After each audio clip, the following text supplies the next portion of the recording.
कौन सी टिप्स हैं, वो कौन सी ट्रिक्स हैं जिनको हम यूज़ करके एग्जाम में बहुत अच्छा स्कोर कर सकते हैं और अपने ड्रीम यूनिवर्सिटी के अंदर जा सकते हैं। Don't study like theory. Exam में लास्ट मोमेंट पे कहीं भी कोर्स वगैरह खरीदने का ऐसा कोई सेंस बनता नहीं है। 8 घंटे मिनिमम अगर आपके निकल रहे हैं तो वो बहुत ज़्यादा बेटर है। इस वीडियो के अंदर हम बात करने वाले हैं कि कैसे CUET 2023 के लिए आप प्रिपरेशन कर सकते हो। वो कौन सी लास्ट मोमेंट टिप्स हो सकती है जो हमें एग्जाम में बहुत ज़्यादा हेल्प करेगी, हमारी प्रिपरेशन को बूस्ट अप करेगी, हमारी प्रिपरेशन को एक नेक्स्ट लेवल तक लेके जाएगी। वो बेसिकली 4 मिनट या 5 मिनट की ये वीडियो रहने वाली है, लेकिन बहुत ही ज्यादा प्रोडक्टिव होगी। बिल्कुल भी टाइम वेस्ट नहीं करते हुए हम स्टार्ट करते हैं। सबसे पहले अगर आपने अभी तक कुछ भी नहीं किया है, कुछ भी चीजें आपको कवर्ड मतलब आइडिया नहीं है एग्जाम रिलेटेड, तो आप जाके सिलेबस को डाउनलोड कर लो। सबसे पहले काम आपको यही करना है कि आपको जाके सिलेबस को डाउनलोड करना है। सिलेबस कहां से डाउनलोड करें, यह भी एक बहुत बड़ा क्वेश्चन है।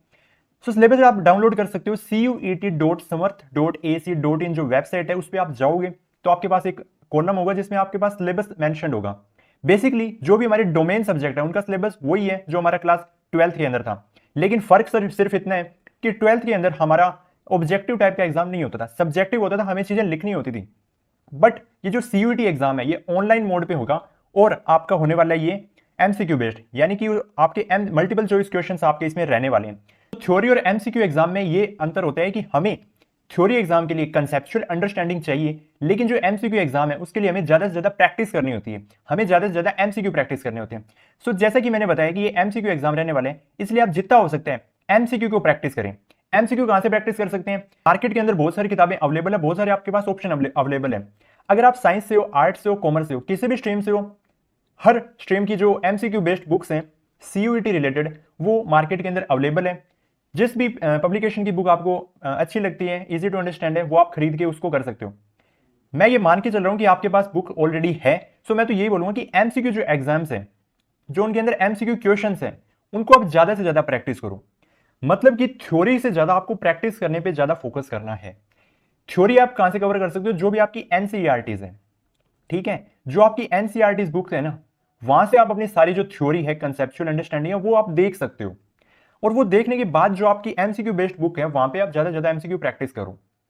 Right, don't study like theory. Exam मैंने पहले ही बताया कि थ्योरी रिलेटेड हमें चीजें नहीं पढ़नी है, हमें ज्यादा ज्यादा कवर करना है कि हम जो है ज्यादा प्रैक्टिस करेंगे तो उतना ज्यादा हमारी एफिशिएंसी आ पाएगी क्वेश्चनों को सॉल्व करने में। उसके बाद हमारा क्या पॉइंट आता है? उसके बाद हमारा पॉइंट आता है कि प्रीवियस ईयर क्वेश्चन, यानी कि 2023 के अंदर एग्जाम होने वाला है ये, लेकिन इससे पहले 2022 में हुआ था, या उससे जो प्रीवियस ईयर के हमारे क्वेश्चन पेपर है ना, वो भी आपके अवेलेबल है। सो ये आपकी इन्वेस्टमेंट आपकी होनी चाहिए। मैं ये मान के चलूँ कि आपके पास प्रीवियस ईयर पेपर भी है। सो प्रीवियस ईयर पेपर से आप सारे MCQ बेस्ड जो क्वेश्चन है उनको प्रैक्टिस करो, क्योंकि एग्जाम्स के अंदर प्रीवियस ईयर से काफी क्वेश्चन रिपीट होते हैं। सो रिपीट होने के कारण ये आपका फायदा है कि डेफिनेटली वो एज इट इज क्वेश्चन आपके प्रीवियस ईयर से उठ के आ जाते हैं।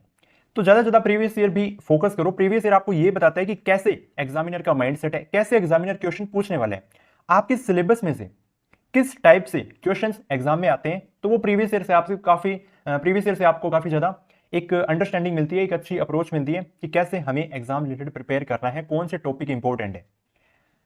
उसके बाद प्रैक्टिस MCQ मैंने आपको बता दी है, और जो बुक्स वगैरह जो डोमेन सब्जेक्ट की वगैरह वो सारी चीजें जो है अवेलेबल है, यानी कि जर्नल टेस्ट है, चाहे वो लैंग्वेज का टेस्ट है, चाहे वो डोमेन टेस्ट है, सभी की बुक्स MCQ अवेलेबल है मार्केट के अंदर। अगर आपने अभी तक नहीं खरीदी है तो आप जाके खरीद सकते हो, और वहां से ज्यादा ज्यादा MCQ प्रैक्टिस करोगे उतना ज्यादा हेल्पफुल है लास्ट मोमेंट पे कहीं भी कोर्स वगैरह खरीदने का ऐसा कोई सेंस बनता नहीं है।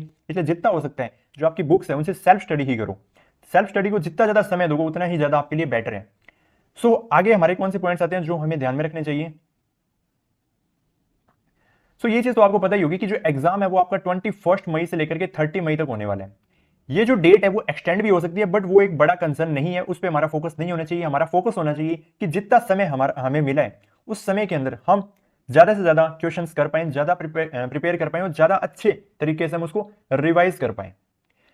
सो यहाँ पे हमारे कौन कौन से पॉइंट्स है? वो है अप्रोच। बहुत सारे डाउट होते हैं कि अप्रोच कैसे करें। फोकस ऑन बेसिक्स ओनली, केवल बेसिक्स पे फोकस करा जाए वो ज्यादा बेटर है हमारे लिए, एज कंपेयर टू बहुत ही ज्यादा जो बड़े टॉपिक्स हैं उनको कवर करने की बजाय जो बेसिक्स हैं जो हमारी बुक्स के अंदर, उनको फोकस करो।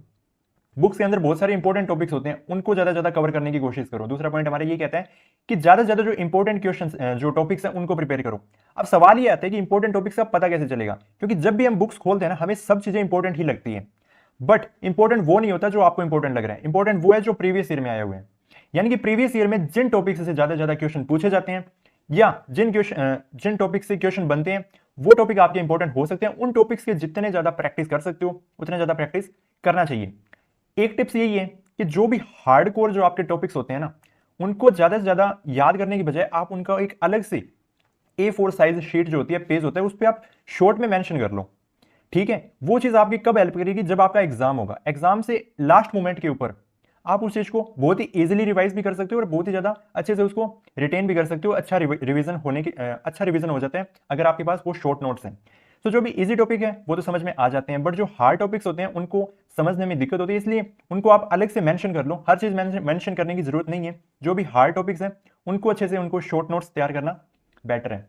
बुक्स कौन सी अप्रोच करें, जो भी आपके टेक्स्ट बुक है एनसीईआरटीज की उनको अप्रोच करना चाहिए। जो भी आपकी एनसीईआरटीज की टेक्स्ट बुक है जो 12th में आपने करी है वो इंपॉर्टेंट है। मॉक्स लगाएंगे ज्यादा से ज्यादा, जितने आप मॉक्स पे इन्वेस्टमेंट कर सकते हो उतना मॉक्स आप लगाने की कोशिश करो। और एग्जाम से एंड मोमेंट पे आप प्रीवियस ईयर सोल्व करोगे तो आपका माइंडसेट बनेगा कि एग्जाम आता कैसे, एग्जाम्स में क्वेश्चन किस तरह से पूछे जाते हैं। तो ये बहुत ही ज्यादा हमें प्रैक्टिस करवा देता है एग्जाम रिलेटेड। तो इसलिए जो प्रीवियस ईयर है उन पर ज्यादा फोकस करा जाए, ये हमारे एक मेन पॉइंट होना चाहिए। उसके बाद में ये चीज मैंने आपको ऑलरेडी बता चुका हूँ कि कैसे आपको शॉर्ट नोट्स बनाने हैं। हर चीज के शॉर्ट नोट्स आपको नहीं बनाने, जो चीजें याद हो जाती है उनके शॉर्ट नोट्स बनाने का कोई सेंस है नहीं। जो भी हार्ड टॉपिक है जो याद नहीं रह पाते, जो बहुत ही डिफिकल्ट टॉपिक्स है ना, उनके ही शॉर्ट नोट्स हमें यहाँ पे बनाने हैं। कितने टाइम हमें अब स्टडी के लगाने चाहिए वो तो आपके स्ट्रेंथ पे डिपेंड करता है, बट फिर भी यहाँ पे 8 घंटे मिनिमम अगर आपके निकल रहे हैं तो वो बहुत ज़्यादा बेटर है। Thank you very much for watching. अगर आपका कोई भी क्वेरी है एग्जाम रिलेटेड तो वो मुझे आप कमेंट में पूछ सकते हो, क्योंकि मैं उससे ज़्यादा बेटर तरीके से आपको समझ पाऊंगा, आपकी प्रॉब्लम्स को समझ पाऊंगा और उसके ऊपर एक डेडिकेटेड अलग से वीडियो बना पाऊंगा। सो इसलिए जो भी आपके डाउट्स हैं उनको आप कमेंट में बता देना।